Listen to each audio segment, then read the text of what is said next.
भारत ने ऐसा फैसला लिया है जिसने पूरे बांग्लादेश की सप्लाई चेन को हिलाकर रख दिया है।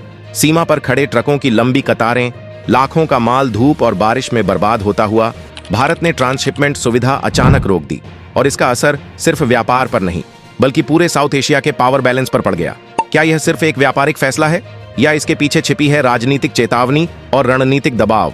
आज के इस वीडियो में हम समझेंगे ट्रांसशिपमेंट क्या होता है, भारत ने इसे क्यों रोका, बांग्लादेश को कितना नुकसान हुआ और भारत ने दुनिया को क्या संदेश दिया।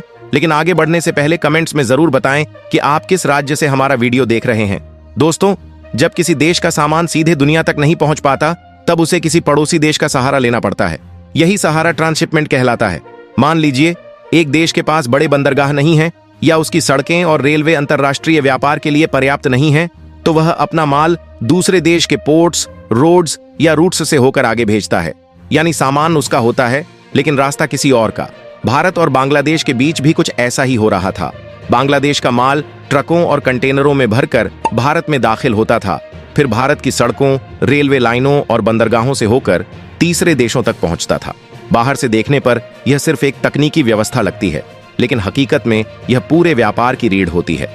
भारत अपने इंफ्रास्ट्रक्चर का इस्तेमाल करने देता था और बदले में सहयोग, शुल्क और क्षेत्रीय स्थिरता मिलती थी। छोटे देशों के लिए ट्रांसशिपमेंट सिर्फ सुविधा नहीं बल्कि जरूरत होती है। यह उनके व्यापार को जिंदा रखती है, फैक्ट्रियों को चलाती है और लाखों लोगों के रोजगार से जुड़ी होती है। यही वजह है कि जब यह रास्ता रुकता है तो असर सिर्फ सीमा पर खड़े ट्रकों तक सीमित नहीं रहता बल्कि पूरी अर्थव्यवस्था हिल जाती है। यह व्यवस्था किसी अचानक हुए फैसले का नतीजा नहीं थी। भारत और बांग्लादेश के बीच ट्रांसशिपमेंट की कहानी भरोसे के साथ धीरे धीरे आगे बढ़ी। भारत उस समय साउथ एशिया को सिर्फ नक्शे का हिस्सा नहीं बल्कि एक साझा आर्थिक क्षेत्र के रूप में देख रहा था। जहां पड़ोस मजबूत होंगे तो पूरा इलाका स्थिर रहेगा। इसी सोच के तहत भारत ने अपने रास्ते खोले। बांग्लादेश के लिए यह सुविधा किसी राहत से कम नहीं थी। सीमित अंतरराष्ट्रीय कनेक्टिविटी और अपने इंफ्रास्ट्रक्चर की सीमाओं के बीच भारत का सड़क, रेल और पोर्ट नेटवर्क उसके लिए दुनिया तक पहुंचने का सबसे आसान दरवाजा बन गया। ट्रक चलते रहे, सामान आगे बढ़ता रहा और व्यापार को रफ्तार मिलती गई। भारत ने यह कदम उठाकर यह दिखाया कि वह सिर्फ आकार में बड़ा देश नहीं बल्कि भूमिका में भी बड़ा बनना चाहता है। एक ऐसा पड़ोसी जो सहयोग देता है, न कि दबाव। बदले में भारत को भी फायदा हुआ। उसके पोर्ट्स और रोड्स सक्रिय हुए, ट्रांजिट फीस मिली और पूरे क्षेत्र में एक जिम्मेदार नेतृत्व की छवि बनी। यही थी रीजनल कोऑपरेशन की असली भावना, जहां मुनाफे से ज्यादा भरोसे को प्राथमिकता दी गई। फैसले की खबर जैसे ही आई, सीमा पर खड़ा पूरा सिस्टम ठहर सा गया। बाहर से देखने पर यह सब अचानक हुआ लगता था, क्योंकि उसी वक्त बांग्लादेश का माल लदे सैकड़ों ट्रक पहले से बॉर्डर पर मौजूद थे। किसी ड्राइवर को, किसी व्यापारी को यह अंदाजा नहीं था कि आगे रास्ता बंद होने वाला है। कुछ ही घंटों में हालात बदल गए। ट्रक जहां के तहां रुक गए, कतारें लंबी होती चली गईं और कंटेनरों में भरा सामान धूप, उमस और बारिश के बीच फंस गया। लॉजिस्टिक्स की पूरी चेन बिखर गई। न यह साफ था कि माल उतरेगा कहां, न यह तय था कि आगे बढ़ेगा कैसे। एक्सपोर्टर्स घबराए हुए थे क्योंकि तय समय पर डिलीवरी अब नामुमकिन लग रही थी। ट्रांसपोर्टर्स के लिए हर गुजरता दिन सीधा नुकसान बन गया। जमीन पर हालात ऐसे थे मानो किसी ने अचानक पूरे सिस्टम का स्विच ऑफ कर दिया हो। और यही ठहराव इस फैसले की असली गंभीरता को बिना किसी बयान के सबके सामने रख गया। जैसे ही ट्रांसशिपमेंट रुका, सबसे पहले वही सामान संकट में आया जिसकी उम्र समय से बंधी होती है।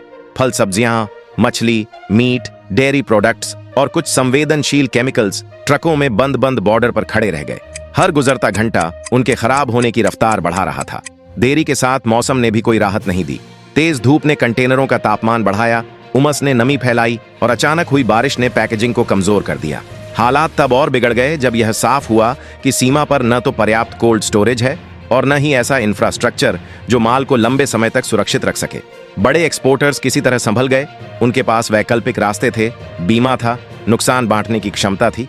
लेकिन छोटे व्यापारियों के लिए यह ठहराव सीधा झटका बन गया। उनका माल भी खराब हुआ और साथ ही उनकी पूंजी भी डूब गई। जमीन पर सच्चाई यही दिखी कि सिस्टम बड़े खिलाड़ियों को तो किसी तरह बचा लेता है, लेकिन छोटे लोग सबसे पहले और सबसे ज्यादा टूटते हैं।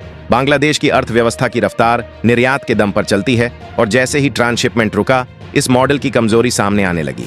झटका सबसे पहले गारमेंट इंडस्ट्री को लगा, जो बांग्लादेश के एक्सपोर्ट्स की रीढ़ मानी जाती है। फैक्ट्रियों में माल तैयार था, लेकिन रास्ता बंद होने से वह समय पर मंजिल तक नहीं पहुंच पाया। डिलीवरी में देरी होते ही विदेशी बायर्स की बेचैनी बढ़ने लगी। कुछ ने ऑर्डर रद्द कर दिए तो कुछ ने तय शर्तों के तहत भारी पेनल्टीज लगा दी। अंतर्राष्ट्रीय बाजार में भरोसा सबसे बड़ी पूंजी होता है और यहाँ वही भरोसा दरकने लगा। धीरे धीरे ग्लोबल बायर्स के मन में सवाल उठने लगे। क्या बांग्लादेश की सप्लाई चेन वाकई भरोसेमंद है? यही शक लंबे समय में सबसे ज्यादा नुकसान करता है, क्योंकि जब खरीदार एक बार दूर होने लगते हैं तो उन्हें दोबारा वापस लाना किसी भी अर्थव्यवस्था के लिए सबसे मुश्किल चुनौती बन जाता है। अगर इस फैसले को सिर्फ व्यापार की एक फाइल मान लिया जाए तो उसकी असली कहानी छूट जाती है। हकीकत यह है कि साउथ एशिया में ट्रेड और डिप्लोमेसी कभी अलग अलग नहीं चलते। भारत पहले भी सीधे शब्दों में चेतावनी देने के बजाय नीतियों के जरिए संकेत देता रहा है।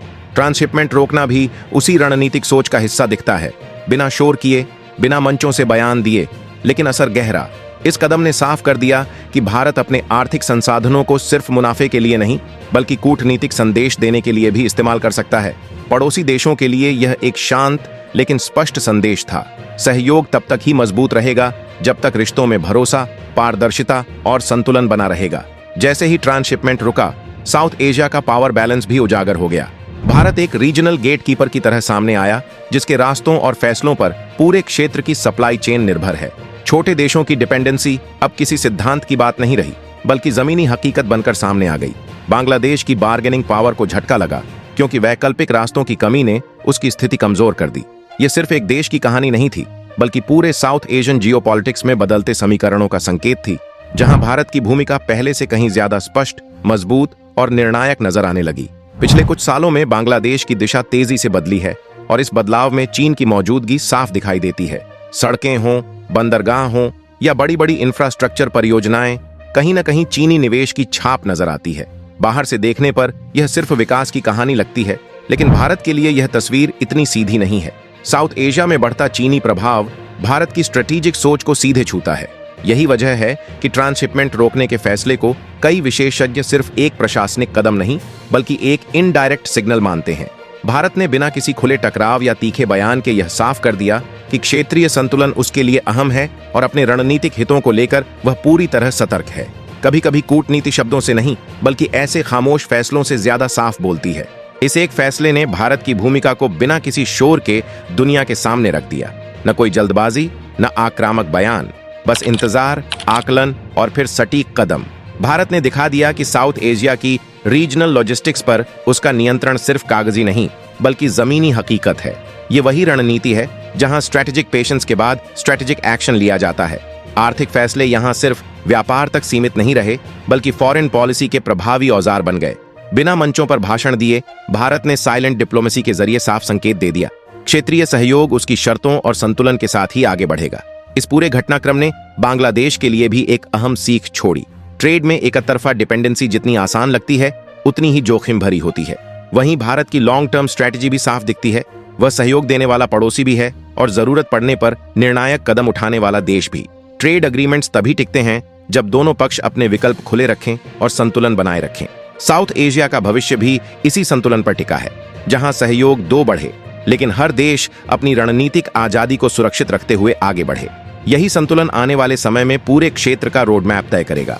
इसी सोच के साथ अगर आपको यह जानकारी पसंद आई हो और विश्लेषण उपयोगी लगा हो तो वीडियो को लाइक करें, चैनल को सब्सक्राइब जरूर करें और अपनी राय कमेंट में हमारे साथ साझा करें। जय हिंद।